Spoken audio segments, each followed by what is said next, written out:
Hey, welcome to Shop Talk with Brandy and James. We talk about all things related to mental health and cross-cultural workers. Thanks for joining us, and welcome to Season 3. Here we go. Well, welcome to Shop Talk. We're here with Brianna White to talk about teenage anxiety. She grew up as a third culture kid in Ukarumpa, Papua New Guinea. While there, she firsthand saw how important it is for teens to have access to mental health care wherever they are. That inspired her to become a counselor. After graduating from Ukarumpa International High School, she obtained a BA in psychology from Taylor University, and then a master's of science in marriage and family therapy from Fuller Graduate School of Psychology at Fuller Theological Seminary. She's now a licensed marriage and family therapist and a child mental health specialist in Georgia. She works for Intrepid Counseling, and we are really excited to have her here. So I'm glad to be with you guys. James and I were talking about ideas for podcast episodes a couple of months ago. Teenage anxiety, adolescent anxiety. That just seems to be, from what little I worked at Black Forest Academy, it was the heaviest part of my caseload was students expressing concerns and symptoms of anxiety. And it really is something that's on the news a lot these days too, talking about how teenagers are experiencing more anxiety and just, what's going on with them. So just wondering what you've seen and what your perspectives are with this. I've seen a lot of teenage anxiety too. It's probably the bulk of my caseload as well. I think there are different categories that I see it fall into, especially with TCKs. And I have a background in a lot of trauma care. So my first thought when I see anxiety is let's rule out that this is a trauma response, or rule it in and understand it and address it that way. I think TCKs sometimes have lived in a lot of different places and have gotten used to a lot of different kinds of wildness in the world. So those working with them may not first think, oh, this is concerning to you because something really bad happened to you in this context or similarly. So we might skip imagining, oh, this is fearful because you're not having an unrealistic thought about danger here. You're having a realistic memory about danger. So there's that kind of anxiety, which we can talk some more about. But I think then there's also the scrutiny of how are people going to perceive me in the world, especially if you have famous parents, whether it's church famous or diplomacy famous, or your parents have real scrutinized roles that can happen in the military or as a pastor. So with social media, anything you do could get on blast to the world. So if scrutiny was an issue before, now there's a megaphone sort of threat of that happening. Then there's, I think, also the stress anxiety that comes from feeling like you owe somebody something. Like with young adult TCKs, I just have a recent case in my mind where this young woman has gotten help paying for college from some folks, and now is making a different life plan. The supporters, now does she owe the parent supporters that help pay for the college? So that adds a lot of complexity to what might be for somebody else just a transition or a change that's only on your own choice making. I think also because of social media, we all have a wider awareness of the world and all the different things that could be going on. Like when I was a kid, I don't think I could name as many wars and what was going on with them as small children can now. I was going to say the world also has a much greater awareness of us. Yeah. Because of things like social media. Somebody posts something and people are reading it and responding to it all over the world potentially. If there's drama going on in your sub community, you could get input on it from anywhere in the world. Right. And if you're a teenager and that drama somehow has to do with you, then that could be really terrifying. When you think about teenagers and frontal lobe development, well, first of all, they don't have the development to have like the forethought to think about, is this a good thing to put on social media? Mm-hmm. And then when they get the negative feedback, they don't really have the skills to process and handle that negative feedback too.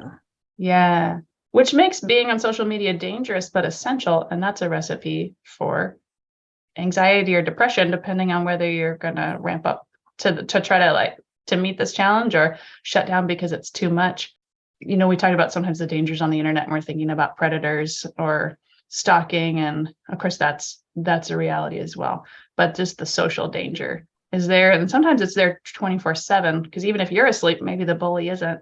And what might you miss between now and when you wake up in the morning that you should have addressed so that you could shut down clear things up? Or that's part of it too, is it's a 24-hour thing.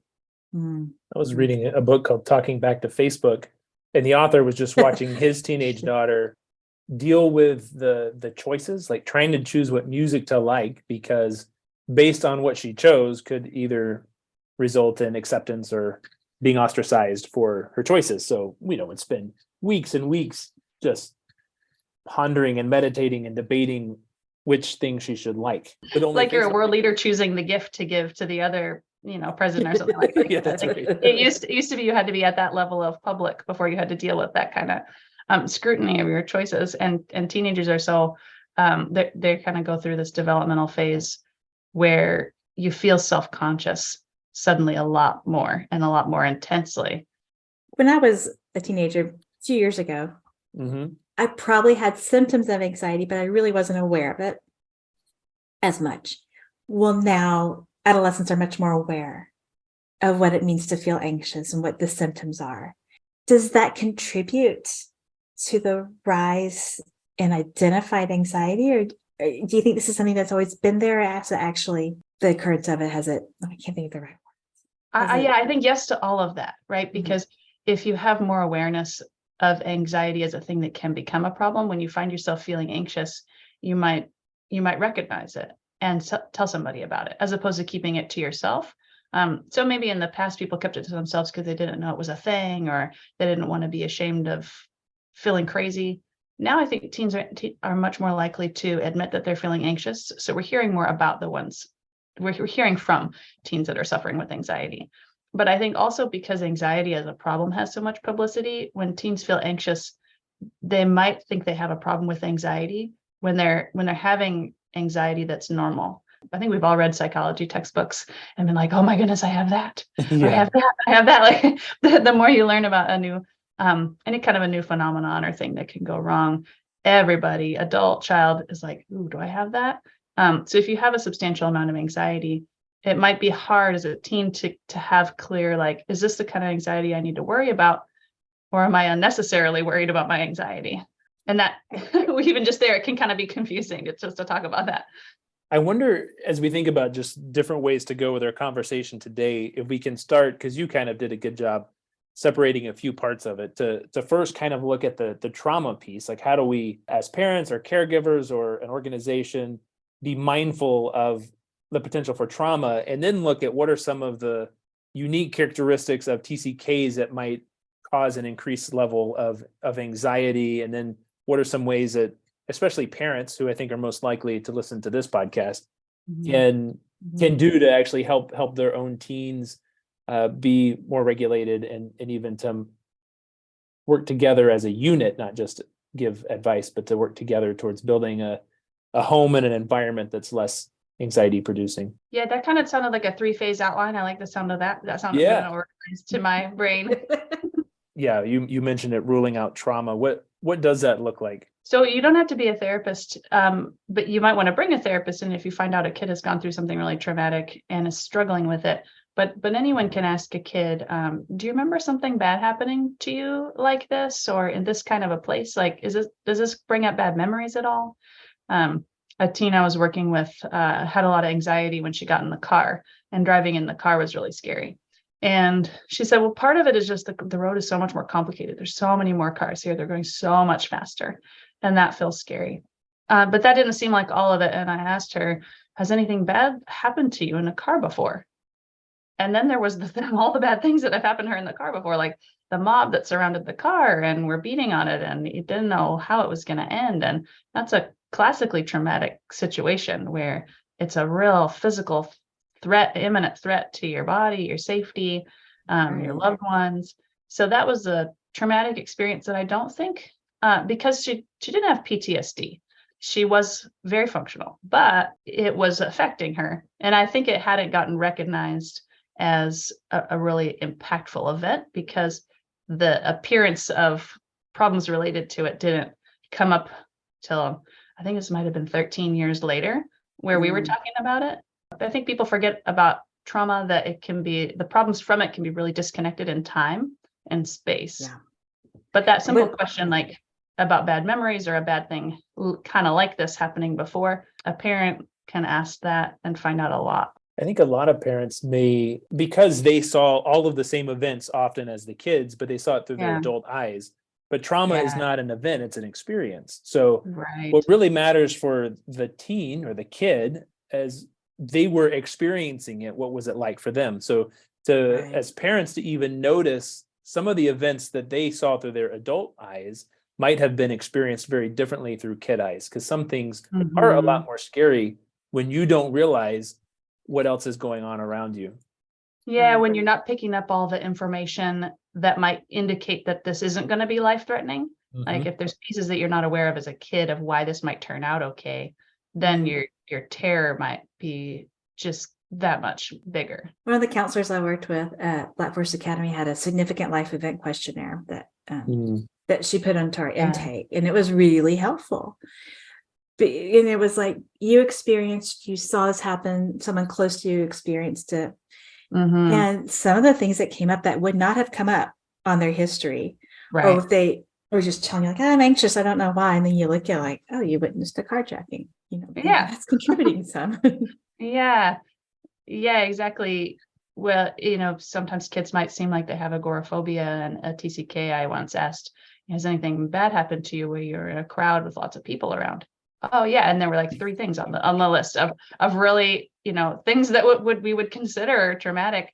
That to her, I really hadn't made the list of something bad she went through, because where she lived, having something bad happen to you in the marketplace with a lot of people around is a daily event for a lot of people. So partly because of places in the world that even adults and kids get used to, we don't recognize, okay, that might be common, but that doesn't make it absorbable as normal, and it can impact you. Right. I do the same. I always screen for trauma experiences and ask about that, even if it seems really unrelated to what they think they're trying to talk to me about. I was just working with a teen who was coming kind of with more depressive symptoms and self-harm. Turns out super, super anxious. Dug into some of the history. And I think for a lot of TCKs, there is some normalizing that happens after the fact of events that were really creating some trauma response in them, right? Because there's just so many of them. And it's kind of like the one you just met with. Oh yeah, that happened 3 or 4 times in my car. It was, something horrible happened, or right. That's like the normal TCK story when they get together was like, oh, how many times did you almost die? Yeah. There's this kind of sense of normalization after the fact, but that doesn't necessarily address the traumatization that happened, that is still kind of underlying what's in the here and now being seen as anxiety. Yeah, exactly. The tricky thing about PTSD is it's one of the more complex ones to diagnose.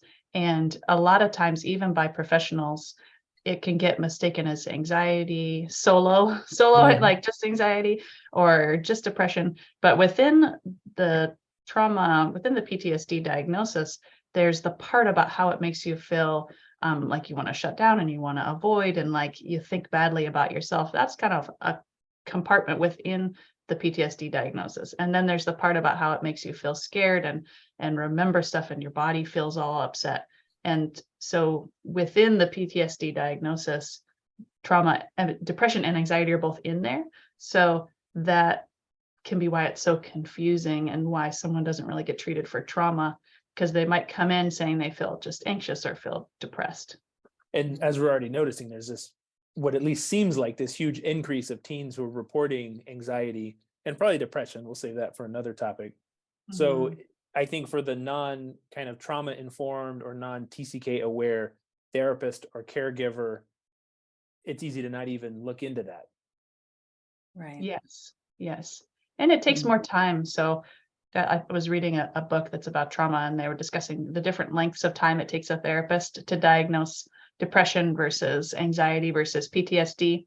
And I don't remember, I think trauma, I think depression and anxiety were around like 7 minutes and 13 minutes or something respectively. And like PTSD is over here at 45 minutes before you can confidently arrive at a PTSD diagnosis. So that it just takes digging a lot deeper into people's stories to hear that trauma. And the first thing on the PTSD diagnosis, the batch that we didn't talk about yet, is the I don't want to talk about it part of the story. Mm-hmm. That's the other big reason why we don't hear about the things that have happened, because if they were significant enough that they're causing problems now, there's a really good chance they're on the I never want to talk about that list. Which is doubly complicated because not only do they want to talk about it, but their limbic system has probably inappropriately stored that memory to start with. So yeah, even if they wanted to talk about it, yeah, it would be very difficult to talk about it. Indeed. Which is why it takes a long time. So everyone can be forgiven for completely missing that. I sure wouldn't want any parent to be like, oh shoot, I think my kid has terrible trauma problems and I'm terrible for having missed it. That's the last thing. Therapists are famous for it. The highest level professionals miss it all the time. So it's because of how it operates that it makes it hides. Yes, well, absolutely. I think sometimes adolescents will express shame for feeling that way too, for their response, how they perceive their response to trauma, because it affected people differently. It shouldn't have affected them that way, or maybe their response, they perceive that it hurts their parents in some way too, so they internalize that. Or I didn't want to tell my mom that my neighbor was abusing me because it meant we had to leave. Yeah, and leaving can feel, I think this might sound melodramatic, but I really don't think it is. I think leaving can feel like a fate worse than death, because as a kid, you believe you're invincible. You don't really think too much about death most of the time. Like putting depression and suicidality aside, teens don't think they're likely to die of accidental causes or things that it just doesn't feel like a reality.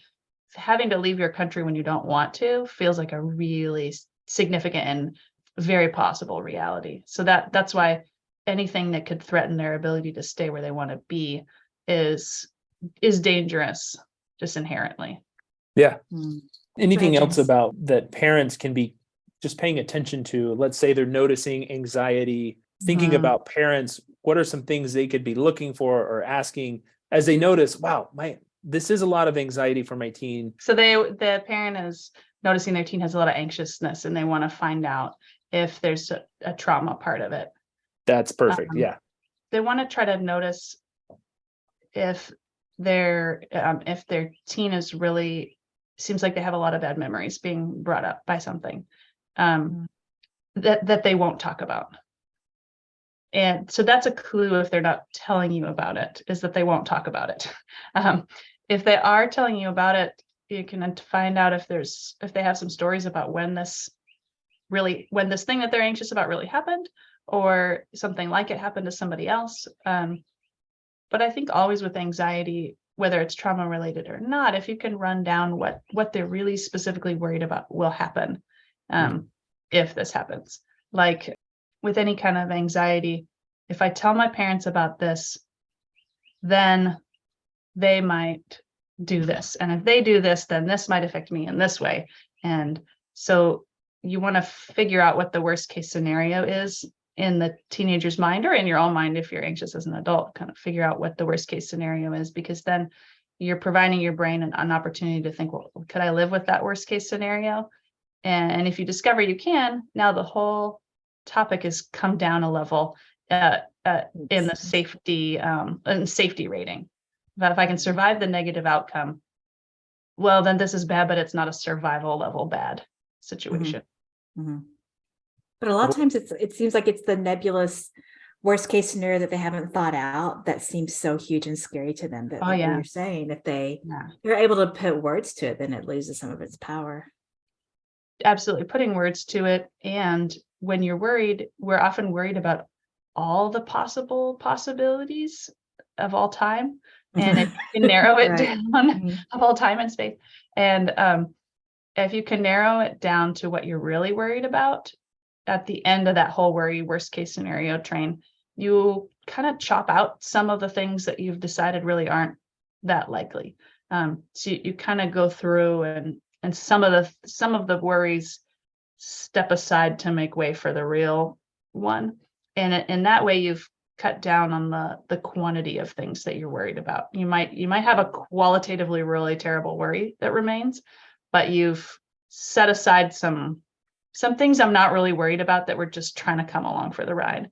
I often refer to that as catastrophizing.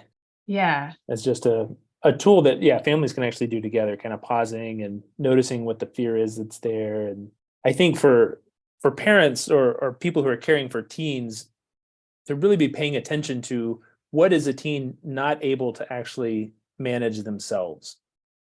So this kind of can bridge us between the trauma piece to the more generalized anxiety, if you will, is that are the teens able to regulate it themselves most of the time, some of the time, or none of the time? The window of tolerance, are they able to stay within the really upstairs thinking part of their brain, or are they often in hyper or hypoarousal places of just not being able to monitor their body response and their emotionality connected to whatever the fear is? I was listening to a training about anxiety by a woman who had been raised by a psychologist who specialized in exposure therapy. Oh, no. So when she had her first panic attack, she was just like, oh, this is probably a panic attack. And in 10 minutes, it was done. And she went home and she said to her dad, hey, I think I had a panic attack. And he goes, yeah, that sounds like it was a panic attack. But she wasn't worried about it. And she didn't try to do anything about it because she knew how common panic attacks are. And she knew she didn't have to do anything about it to make it better. And that's, I think, a piece that people maybe miss a lot with anxiety is you often need to do a lot less than what you're trying to do to make it better. So often we cause problems when we try to solve anxiety that's not about life-threatening things, or that's about stuff that we can't do anything about. A lot of the symptoms of anxiety that we see and we want to treat are people trying to fix anxiety in a way besides facing the non-dangerous anxiety situations. So back to those teenagers that are worried about their anxiety, we all need to remember that anxiety is a body reaction to a challenge that we're facing, and it can be really uncomfortable, but that doesn't mean it's bad or dangerous. So it's okay to feel anxious, and then when there's a lot of anxiety provoking stuff going on, it's really not bad to feel anxious. But if the anxiety feels overwhelming, or it's causing your brain to shut down, or it's causing you to especially avoid stuff that is important for your continued well-being, then that's a sign that anxiety is taken on a negative lens. But again, it's not so much the anxiety itself, but it's coping with it in a positive way versus a negative way.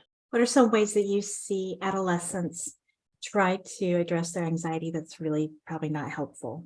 To figure it out on their own, because talking it out loud really pops a balloon on some of the unrealistic kinds of thoughts. Or if there's realistic fears, it helps the adults to see, oh, actually, shoot, that really is a challenge that we need to figure out a different plan for. Like a girl was telling me she was very anxious about how she was going to pay for college. And she said, they don't want to do debts. They want me to work my way through school, but I just don't know how I'm going to do that. And I said, well, let's kind of run some numbers really quick. Let's figure out how many hours you'd have to work. And we can't assume you're going to get paid much better than minimum wage. So that's like $8 where you're going to live. So how many hours would you have to work at $8 to pay for this, and this, which she knew the numbers of? 60 hours a week was the answer to that. She'd have to work 60 hours a week to pay for college. Let's go to college. So yeah, I was like, well, congratulations. We just discovered why you were so anxious about that. Like, you were definitely perceiving that you were facing an impossible challenge. Right. And so we had a family conversation about that. Then like, there needs to be a different plan than working 60 hours a week and going to college full time at the same time. That just that's just not going to work. The generational disconnect between especially non-TCK parents, but even between different generations of TCKs or non-TCKs, the world operates really differently than it used to. Some things that might seem realistic and not a big deal to adults are off the charts hard for TCKs, either just because of the time we live in, or because their experience is so different that they don't have what some people would perceive as common sense. Somebody said, and it stuck with me because it meant a lot to me as a TCK. Common sense is only common if you have common experience. Mm. And Good. and I knew I had quite an uncommon experience. I was like, cool, I can write myself off the list of someone who should have common sense. That was a big relief.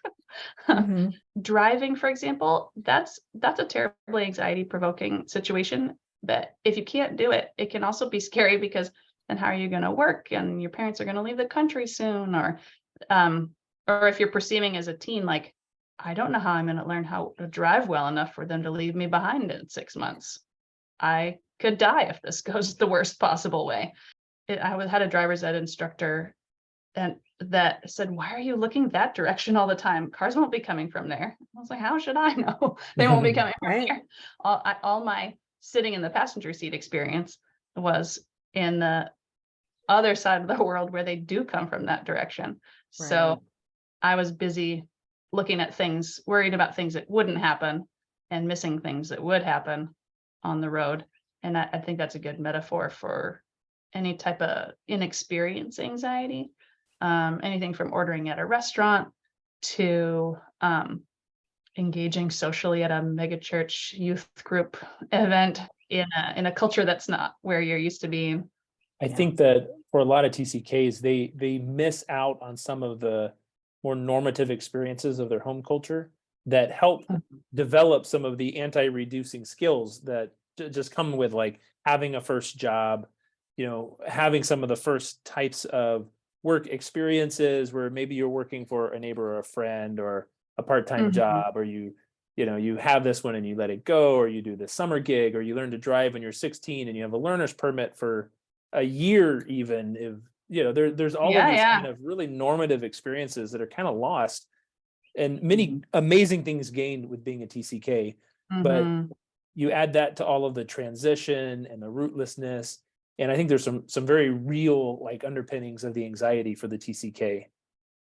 Right. Yeah, because of the real just objective challenge, right? If we keep in mind anxiety is that physiological response to a challenge, and the challenge curve is so steep that sensation of anxiety can be overwhelming, especially if you're not aware that it in itself is not harmful. Right. Our eldest recently just learned how to drive at 21, and we were like, well, okay. She wasn't ready when she went to the States and started college, and she had more frontal lobe development, a little bit more time to mature. And it wasn't the typical path that American teenagers take, but it worked for her. So yeah. And it's important for TCKs to know who they can get support from around these things. Like if your parents are out of the country and you still don't know how to drive yet, who is going to teach you? I remember teaching a friend to drive in college, and this is a good illustration of breaking it down into, when you're anxious about something and it seems too hard, you got to break it down into little tiny pieces. So we said, okay, Lydia, it's 3 hours. There's only stop signs between here and where we're going, and there's no turns. It's Indiana. It's a straight line. All you have to worry about is stopping at a stop sign, and we'll help you notice they're coming. So that was level one driving for her. So it's, if your friends teach you when you're in college, that's okay. If you're taking a different path, but people can help you drop the shoulds about it, then it doesn't have to bring shame into the picture. That's a good point. Like I should be here. I should already have done this. I should have a job because I'm not in college, but I don't have a driver's license. Because I don't have an ID, I can't actually apply for a job. Yeah, or I should have made this true story. I should have made that 4.5 hour drive in 4.5 hours, but it took me 9 and some help. But that is just what happened. And the next drive went better. Right. As we're looking at, this apparent rise in adolescent anxiety right now, what are some things you wish that teenagers knew about just self-awareness and self-care that could maybe help reduce some occurrences of reduced anxiety? How about that? Well, I would love for every kid and teenager to have an experience of doing something really fun that makes them anxious, so that they can get used to those sensations in a positive context. Like for me, I have a body that's really terrible at distance running, but I really wanted to do the high jump. And that meant mainly because then I could travel around some more. But how I learned to tolerate anxiety and be okay with that sensation when I needed to live through that to get what I wanted was being on a track team as someone who gets very tired of running extremely quickly. And so I was being out of breath and having all that adrenaline and getting used to that sensation helped me to be comfortable with that when it happened again for other kinds of reasons. So whether it's performing musically and you get a little bit of that stage fright, or being in plays, or even the experience of getting your body into game, kind of getting your game face on, or getting ready to play in a sports event. I think it can help you train your brain and your body to tolerate really extended physical like really intense physiological feelings. If you're in sports, or if you're performing, or if you're doing something that makes you anxious but you want to, that's a way outside of any therapy or thing that you're necessarily trying to do that can help you be friends with your anxiety response, and know that it's not going to kill you. The other thing is to be able to listen to that anxiety and what am I worried is going to happen, and do I need to take some steps to protect myself? Because sometimes people are anxious about things that really could happen, and they really do need to protect themselves from, like, for example, online, that there are things that they might want to do differently with with how they do the social interactions, but they might need some help how to make a plan so that those worst things are less likely. And I think for parents to notice and encourage and affirm when they've done those things is really helpful, because it's kind of creating that I can do hard things. I can have that feeling, that body response, do that hard thing and be okay. And for parents to key into that, especially if they've already noticed that they have a teen that has a little more anxiety, because that is actually really useful information for the next time something comes. I've actually done it before. Yeah. The worst case scenario isn't really likely at all, because I know that I've done it before and was okay. Yeah. And that's a really strong basis, I think, to be rooted in. And also, sometimes the worst case scenario does happen and they survive it. I accidentally did that with someone who we were doing it in vivo therapy exposure to buying something at Starbucks. And I accidentally took with me and gave her a card from the clinic that was not full. And so her worst fear was that she would get to the front of the counter and that she wouldn't have enough money. And she did not have enough money. And I was not trying to be that cruel therapist. But when it happened, what do you know? I said, she's with me, and I paid and we left. So it turned out to be an example. And instead of the worst case scenario probably doesn't happen, it turned out instead to be when the worst case scenario does happen, someone can help you, or that itself is survivable. Yeah. And so she if you was see okay. your kids, she's okay. If you see your kids surviving something that they thought was the worst case scenario, you can really highlight the strength that they have to be enduring, and to make it through. I have a friend here who's got a near teenage son who has a lot of pressure on himself for good grades, and the parents are like not doing that. They didn't even tell him that they had grades until they were, almost through with kind of elementary age. And he told them, he said, when you fail something, we're going to go get ice cream. Yeah. It happened recently, did that on a French test, and they went, it was only one time, but got ice cream and said, hey, this is not pressure that we're putting on you. I'm so happy that you're here and that you're trying. And that's, so just engaging in that place, I think, in a relationship building way is what's really going to help that teen learn to have the skill of overcoming their anxiety, which is what they need when they leave home, whatever that looks like. Yeah, you may have to prove as a parent. You may have to do like very specific sign acts to put it in the biblical way, to demonstrate that you're really comfortable with your kid being terrified of ordering at the restaurant, that doesn't embarrass you, that you're fine with that you're really comfortable with their lack of experience And one of the things that you can do is give them permission to do only part of it. And sometimes parents feel like, am I selling them short if I'm not pushing them to do the thing that makes them anxious? And the answer is yes, and definitely no at the same time. You want to break that thing that they're anxious about down into as many parts as it takes for them to find one of the parts and be like, well, I can obviously do that part, Mom. and then you start from there and they do that part. And then you work towards the part where, what's the part where they're like, okay, well, if you're with me, I can do that part and do that part next. And it's okay to break that down into 10 million pieces so that they're always doing something that's a tiny bit challenging, but the kind of challenge that they're comfortable with. Over time, as a therapist working with anxiety, I find it a good, if you ask them to rate, like, how anxious does this make you feel on a scale of 1 to 10? That's great practice just for that self-reflection piece to kind of know, well, I'm anxious, but how anxious am I really?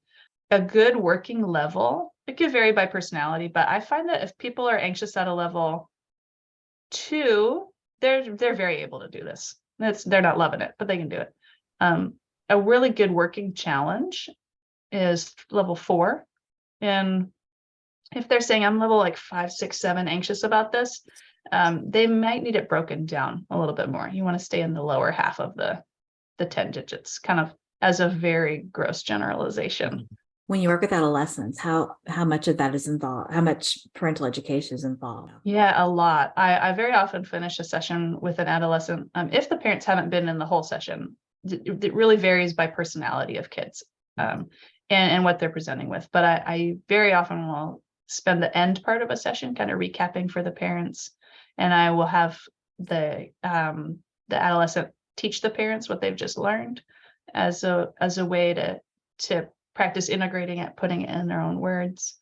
And I definitely want to make sure the parent has all the same information that the kid has, plus more. Even sometimes for younger kids, I'll often do parent only sessions in addition to the time that I spend with the kids, so that the parents can ask whatever they want to ask or say unfiltered, or even just they have different needs for what they want to know about and what they want to discuss. Same. I'm thinking about TCK families that live and work cross-culturally. They're often pretty high functioning families. Oh, yeah. And so you see kids and adolescents come up in these homes that are very high functioning, which they whether they put the expectations on themselves, or their parents put the expectations on them, they have these expectations to perform and do really well. Yeah. And I wonder if you see that in the home sometimes, with maybe parents contributing to their children's anxiety without realizing what they're doing. I think that's a general rule across all anxiety for anyone everywhere. To the extent that it's colloquially, you could just say it's a thing to have parents be the only ones that come to therapy for a kid that has anxiety. So that's a very known and researched anxiety treatment, is just talking to the parents, because they may be accidentally giving the idea that if something makes you anxious, you don't, that's a bad thing, and that you should steer clear of the stuff that makes you anxious. So that's one thing they might accidentally be doing. They might accidentally be giving the idea that the kid shouldn't be anxious about that. And of course, that's so easy because you want to reassure, right? You shouldn't worry about this. You don't need to worry about that. Just don't worry about it. It's fine, right? Yeah. That works so well, right? And of course, there's a place for talking about how realistic is this fear, right? But first, you need to connect with just, they do feel anxious, and it's not fun to feel that way. It feels yucky. That's one of the things you can do to help teach them that anxiousness doesn't have to be avoided at all costs. Because that's really when people are not doing something that makes them feel scared, most of the time they're avoiding the sensation of anxiety. And that's what they're trying to do. So if the parents can help the kids to see that you can feel anxious about something and do it anyway, as long as it's something that's not unsafe. So parents can talk out loud about their feelings too, especially if you have a teenager who doesn't want to get real engaged in a mental health related conversation, like geek out with on that. You can always talk out loud, like, okay, I'm thinking about doing this thing. I'm getting ready to go to this conference, and boy, I'm really feeling anxious about the speech that I'm going to give. I'm super nervous about that, but I'm also really excited that I'm going to share this with people, so you can talk about your own feelings out loud. And that's kind of a way to mix the veggies in without them having to necessarily want to talk about this with you. Just a kind of a counter idea there, Brandy, is that a lot of times I find out that in these high functioning families, one of the parents is also really anxious. And it normally is discovered when they're coming to me because of their child or their teen is exhibiting anxiety. And come to find out that they've actually had significant anxiety that they had never labeled or named or realized that's what they were experiencing, but was for sure being just cascaded across the whole family system in ways that eventually gets picked up and mimicked and copied and adapted and learned. Our kids see what we avoid and what we approach, and they learn from that, what's safe and what's not safe. I accidentally gave my poor kiddo a roach phobia for a little while. I had to really go out of my way. That's okay. That's okay. Yeah, we're good with that one. That makes sense. I had to go really out of my way to demonstrate how cool it was and how fine it is to squish them myself after that, to really, again, those sign acts really prove we don't have to be afraid. This is a Georgia thing. Nobody warned me. There's often one or more parent that's very anxious, and they often have just disregarded it and plowed on through. On the one hand, that's been very adaptive because they haven't let it stop them. And that's what I hear is the parents telling kids, well, you shouldn't let this stop you. But what they're failing to recognize is if the anxiety is not stopping you, but you're compensating for it in other ways, like you're shutting down emotional parts of yourself so you don't have to listen to, so you don't have to feel that anxiety, or if you're handling that anxiety in a way that you're not noticing, through extra control or over functioning or overworking, there's some ways that anxiety is probably being managed that might not be the best example they want to set for their kids, but they're not recognizing that that's anxiety connected, so they're not aware of what they're accidentally teaching. Oh my gosh, I'm just pointing to myself right now. Was and have been the anxious parent in our family. Like the Taylor Swift song, "It's me. Hi, it's me. I'm the problem. It's me." Yeah. And counseling for me helped me to see my own anxiety and how it impacted my kids. It doesn't exist in a vacuum. So go ahead, James. I was just say I've seen parents who, because they're acting out of their own anxiety, will give kind of a instruction followed by the anxious thing, like, oh, don't touch that dog, he might bite your hand, or don't stand next to the pool, you might fall in and drown. Kind of creating that kind of system of anxiety. It's actually the parent's anxiety. I'm worried that my kid's going to fall in the pool and drown. What's less anxious producing is just to say, hey, we don't play next to the edge of the pool. That's then all of a sudden it becomes a learning. Let's play over here together. Now it's relationship forming. So yeah, very much so. Wow, this has been fun. Time's flying. Do you have any resources or recommendations for parents or teens related to anxiety? Yes, but let me start with the one that's on the tip of my tongue because it's for younger kids, and it's called Turnaround Anxiety, and it's an audio-based program. So it's got audio stories that kids can listen to, and I'd say it's geared for about lower elementary, maybe around the third grade, plus or minus a few years. So that's a really good one. If families have a kid, they're like, we're pretty sure you're anxious, and if they're doing therapy or if they're not, it's a great adjunct or standalone for helping the whole family learn about anxiety and different kinds of anxiety. It's very creative. It's a tad bit out of date, and there's some parts of the ways they phrase certain things that I'm just like, oh, I don't. That my frank opinion of it is there are parts of it that are a tad bit awkward. Nothing is perfect in every aspect, but the psychology of it is really sound, and it's very helpful for learning about what anxiety is and is like in a fun way. So that's a good one for younger kids. I take a lot of resources for anxiety, and when I'm working with clients from the Harborview Center for Sexual Assault and Traumatic Stress's website. They have a For Therapists and a For Families website, and they've got a million things there. It's a little bit, that one's a little bit more geared toward clinicians as far as handouts for stuff to work on in therapy.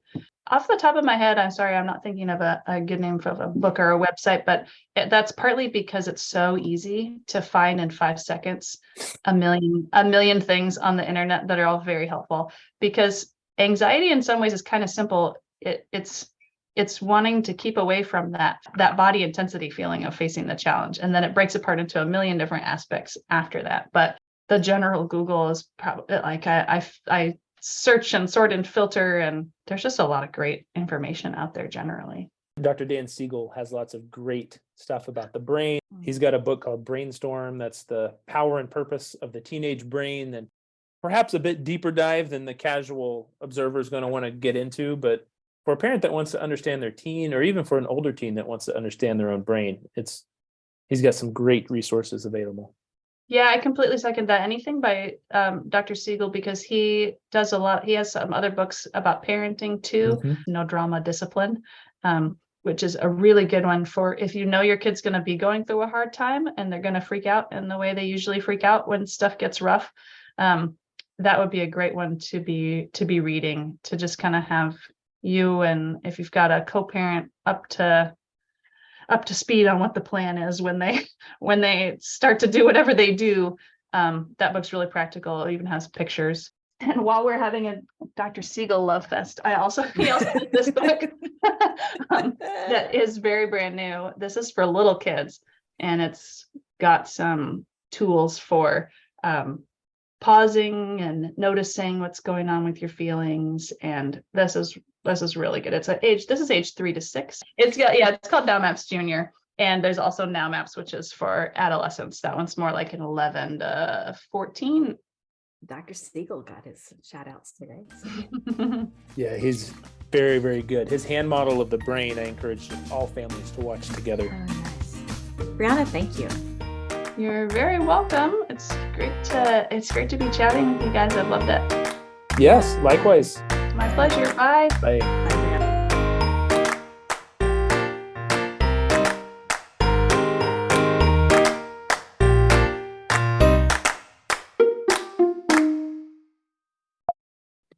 I wonder if you can.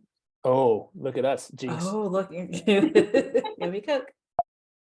That was a pretty terribly worded question, but like, what do I do to assess for the trauma factor with my teen who has all this anxiety?